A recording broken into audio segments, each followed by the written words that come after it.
Bir cəmiyyəti tanımaq istəyirsənsə ailəni tanı. Ailənin idarə olunma qayda qanununu biləcəksən necə cəmiyyətdir. Bu cəmiyyət necə bir cəmiyyətdir, tanış olmaq istəyir. Ailədən danış, ailə burada necə idarə olunur. Ailənin strukturunu danış, mən deyim sənə bu necə cəmiyyətdir. Cəmiyyət tənəzzülə uğrayıbsa ilk səbəb ailədir. Bir insanın əməllərinə baxırsan, filan əməllər. Ailə tərbiyəsindən nöqsan var, əsasən.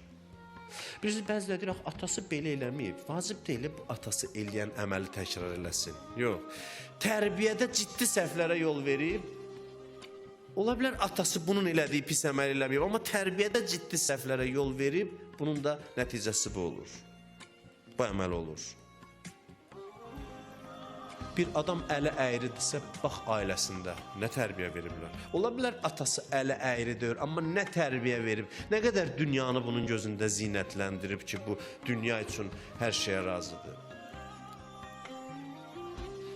Bir adam kobuddusa, qabadısa, bir adam ancaq mənfi şeyləri görürsə, məsələn, müxtəlif peşə sahələrində də var. Jurnalisti görürsən, qurdalayır, ancaq mənfi şey çıxardır ortaya. İnanın ki, kökü gedir bunun ailəsinin tərbiyəsinə bağlanır. Demirəm hər şey, istisnalar var. Peyğəmbərin də övladı olur, istisna denən ona. Amma əsas ailədir. Çox şeyin kökü ailəyə gedir, çıxır.